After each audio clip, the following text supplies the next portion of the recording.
Les gars, j'espère que vous allez tous bien. Tout de suite, le débrief du match de Liga, Valladolid-Barça. Donc, le Barça vient de s'imposer 2-1 face à Valladolid. Un match un peu compliqué, surtout sur la première période, mais l'essentiel a été fait et c'est les 3 points.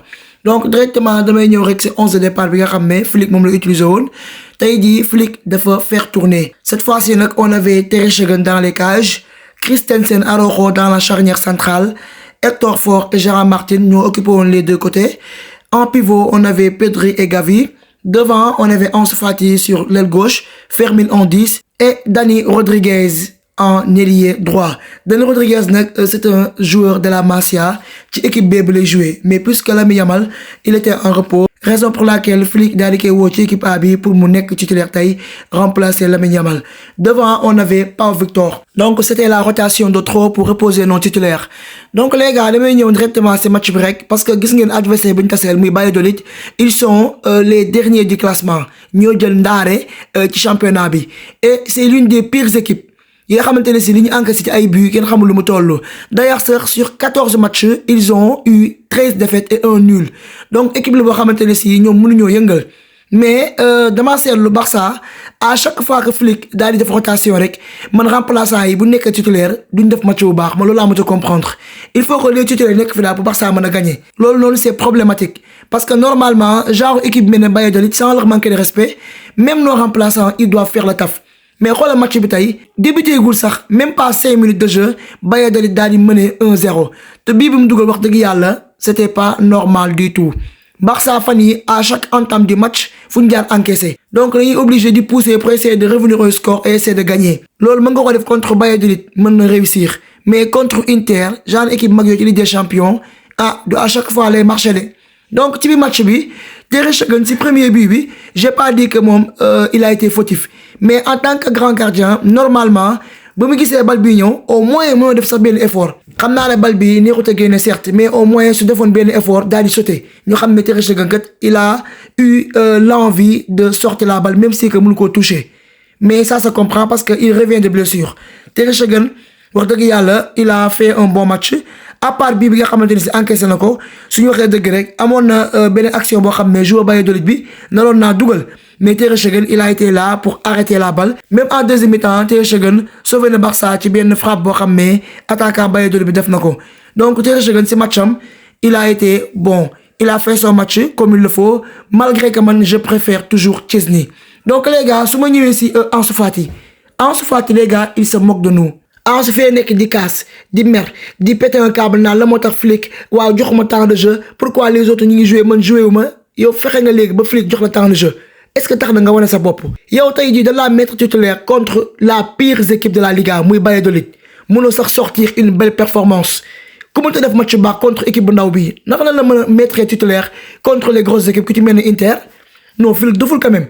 Flick boo gisee nangu ta may Ansu Fati temps de jeu c'est parce que xam na ne boy bi pour l'instant amul niveau lii c'est pas normal du tout Ansu Fati bu ñu fontoo quand même ñun ñëpp bëgg na Ansu Fati réussir au Barça mais les gars soyons francs Ansu Fati amatul niveau pour continuer au Barça parce que bu nekkee ñii lay continuer di jouer moom mieux vaut ko jéem koo jaay beneen club Barça wax dëgg yàlla amatuñu temps nekk fi di am patience ci joueur Ansu Fati wax dëgg yàlla on a été trop patient avec lui dem na sax Barça daal di koy prêter Brighton taxul mu réussir lu nekk def nañ ko mais mu te fexe ba revenir à son meilleur niveau soo ko joxee temps de jeu du wane boppam te soo ko joxul temps de jeu mu casse mais que veut-il au finish Ansu Fati tamit nag réveille-toi quand même bu fekkente ne bëgg nga rester au Barça yow yaa koy liggéey tu dois prouver sur le terrain si tu veux continuer avec le club par contre nag boo continuer di jouer avec ces mauvaises performances tu risques de quitter le club donc Ansu Fati il a été mauvais sur le terrain exécrable certes na amoon na benn frappe mu defoon nag gardien bi génnee ko mais loolu c'était pas suffisant yow dugalal la ci terrain bi nga jouer ak ñoo xamante ne si ay remplaçants la comme yow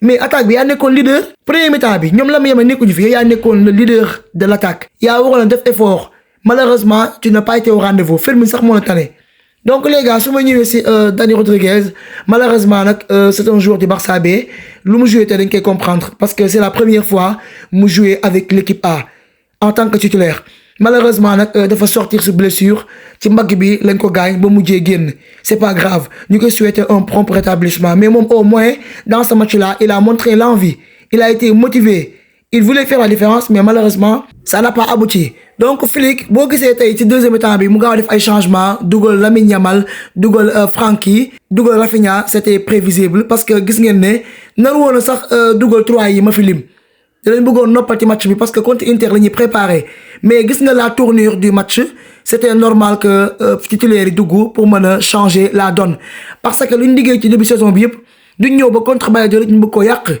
parce que c'était un match piège buñ ko gagné woon du baax. Donc on serait obligé de gagner le Real sur le Classico. Le Classico, kenn xamul li xew. Donc fallait gagner contre Valladolid pour être à 7 points d'avance. Bu ko defee Classico bu ñëwee même bu ñu Real doré, on serait toujours leader. Donc les gars, su ma ñëwee ci Lamine Yamal, ce gars il est trop fort. Lamine Yamal il s'amusait sur le terrain. Il m'a encore régalé. Il n'a pas forcé du tout. Mais quand même but yi nga xam ne Barça dugal na ko ñaari but yi Lamine Yamal il était impliqué. Il était toujours là. Il a apporté une touche offensive, une touche importante.